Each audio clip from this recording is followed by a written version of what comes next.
Europe Le grand direct des médias, Thierry Ardisson. Bonjour, nous sommes dans le grand direct des médias. Aujourd'hui, je reçois Jean-Marc Morandini. C'est ce soir à 22h40 Ouais. sur Énergie 12. Vous avez le track, Jean-Marc? Oui, j'ai vachement le tract. Vachement, parce que quand on commence une nouvelle émission, comme ça, on est très tracker. Et déjà, là, se retrouver face à vous, c'est super impressionnant dans cette émission. J'ai jamais fait ça. Oui, le tract, parce qu'hier, j'ai découvert le plateau qu'on avait construit, qu'on avait imaginé. Donc, le voir en vrai, déjà, voilà, c'est une vraie pression. Et le tract pour ce soir, parce que ça va beaucoup reposer sur le panel de téléspectateurs. Donc demain qui sera matin à là. 9h, nous ne serons pas les seuls à regarder les audiences. C'est ça. On imagine que vous aussi, vous serez sur le coup Super flippé. à 9h. Alors, ça s'appelle Face à France. Pourquoi aller chercher ce vieux concept d'Ardisson, franchement?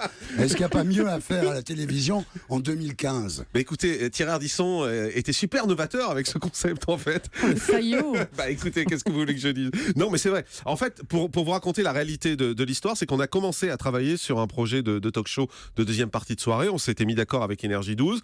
Et quand on a commencé à bosser avec Franck Sora, avec qui je travaille, on s'est dit, voilà, j'ai envie de faire une émission dans laquelle le public interviendra, un peu comme je le fais le matin sur Europe, dans le grand direct de l'actu entre 10h et 11h. Et en travaillant, plus on avançait, on s'est souvenu de ce concept qui existait. On se rapprochait de plus en plus. Et c'est pour ça que je vous ai appelé à ce moment-là. Oui, c'est un concept qui date de 1985 sur l'A5 à l'époque, qui était fabriqué par Catherine Barma et qui était animé par Guillaume Durand. Exactement. C'était l'époque où Guillaume Durand était encore vivant, effectivement. salaud. Tout le monde Thierry. s'en Non, moi, je souvient, laisse mais pas tout le passer. monde s'en souvient. Non, Thierry. Il n'a pas toujours été comme ça. Bon alors, Donc- J'adore Guillaume en plus. C'est moi un aussi. moi aussi, super j'aime animateur, beaucoup Guillaume. Ah ouais, moi, c'est un... Je trouve qu'on le voit pas assez. Alors, Après l'avoir descendu, quelle ordure. alors, Ça doit être de l'humour alors. quel est le principe? Donc il y a un panel Voilà. de Français, C'est un panel de 10 Français. de 10 Français. Qui seront là chaque semaine et qui vont interroger les gens qui sont dans l'actualité, donc plusieurs invités dans l'actualité, et qui donneront également leur avis sur des sujets d'actualité. Et il y a une nouveauté qu'on a mis par rapport au concept que vous faisiez vous, une nouveauté importante, c'est que de chaque semaine, on va proposer à un téléspectateur de rejoindre le panel. Ah, Et chaque semaine, on aura un nouveau panéliste qui sera issu des téléspectateurs. Donc, on donnera ce soir un numéro de téléphone et un mail où les gens pourront s'inscrire. Et chaque semaine, on en fait venir un qui va pouvoir s'exprimer oui, en parce toute que liberté. vos panélistes, ils vont devenir des stars. Hein, Ouais. Vous allez voir, c'est incroyable. Alors, face à ces panélistes, face à ces Français, vous avez qui comme invité? Alors, ce soir, on a Frigide Barjot Ouais. qui revient avec un livre qui va sortir dans quelques jours. Et c'est vrai qu'elle a coupé la France en deux. Il y avait les pour, il y avait les contre. Et ce soir, elle va venir s'expliquer. Elle va venir, je crois, essayer de faire un mea culpa vis-à-vis des gens, vis-à-vis de tout ce qu'elle a dit, tout ce qu'elle a fait. C'est un moment assez fort parce que les panélistes sont très partagés vis-à-vis d'elle. Il y en a qui lui en veulent vraiment. Moi, j'en ai parlé avec les panélistes. Il y en a qui sont vraiment très en colère contre elle, estimant qu'elle a augmenté l'homophobie en France. Ils vont avoir l'occasion de lui dire. Alors, donc, Frigide Barjot, et puis Alors en plus, on va avoir Enora Malagré. Enora Malagré, elle fait partie également de ces personnalités qui coupent la France en deux. Elle va venir s'expliquer d'abord sur ce qu'elle a dit la semaine dernière, où elle nous a expliqué qu'il y avait des animateurs qui étaient protégés dans les médias. Oui, elle a dit que Christophe Beaugrand avait la carte. Exactement. Mais Alors, c'est quoi la carte? eh La ben, c'est carte ce qu'elle va vitale, la carte de quoi? Ouais. c'est ce qu'elle va nous expliquer. Christophe Ouais. Beaugrand et Benjamin Castaldi, d'ailleurs, c'est les deux qu'elle a cités. Voilà, ils ont la carte, on peut pas dire quand ils ont des échecs. En ce qui concerne Benjamin Castaldi, je crois que personne s'est privé de le dire. Justement, ça m'amène à ma question sur Énergie 12. La rentrée a été difficile pour Énergie 12. Les scores de l'Access sont pas au rendez-vous, je crois qu'on peut le dire. On peut se dire que c'est peut-être pas une très bonne idée de mettre du divertissement face à Hanouna, voilà, qui est imbattable. Vous espérez une part de marché de combien demain matin? Pour que vous soyez content.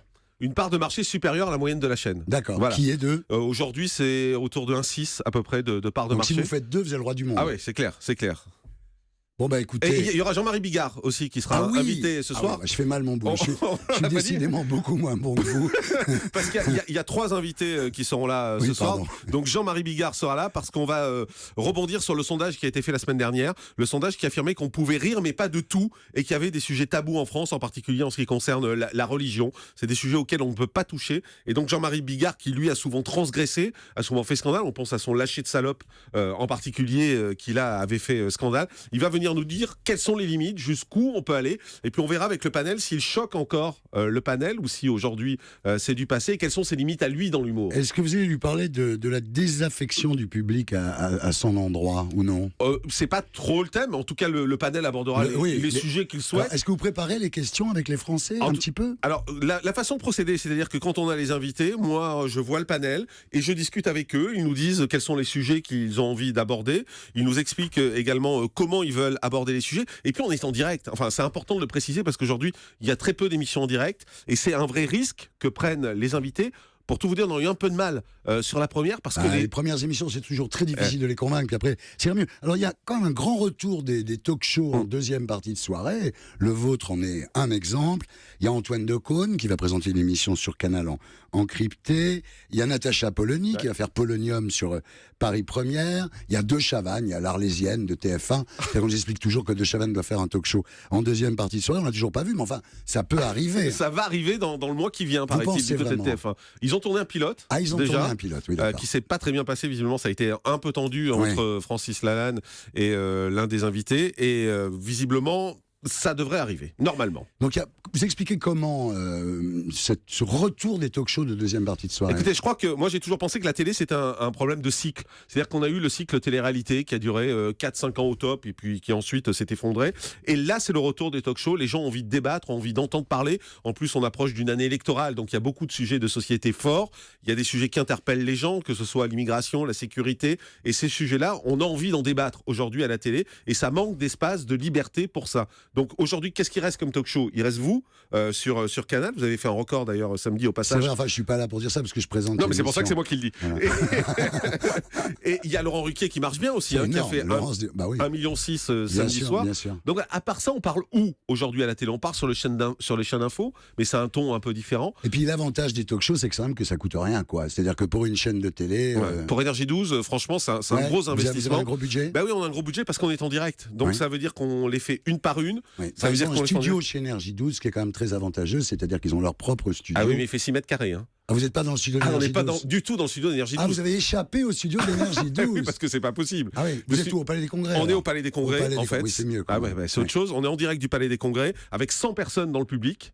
En direct. C'est un gros truc. C'est un gros barnum. C'est un gros barnum. Ça a intérêt à marcher, dis donc. Oui, c'est ça.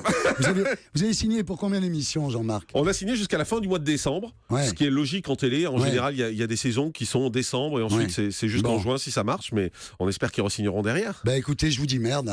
Écoutez, je ne réponds pas puisque c'est la tradition de ne pas répondre à ça. Merci. Voilà, c'était Thierry Ardisson, le grand direct des médias. Vous me retrouverez demain matin. Ça y est, je l'ai viré. Non, mais surtout, il balance autant que vous, Jean-Marc. Oui, c'est bien.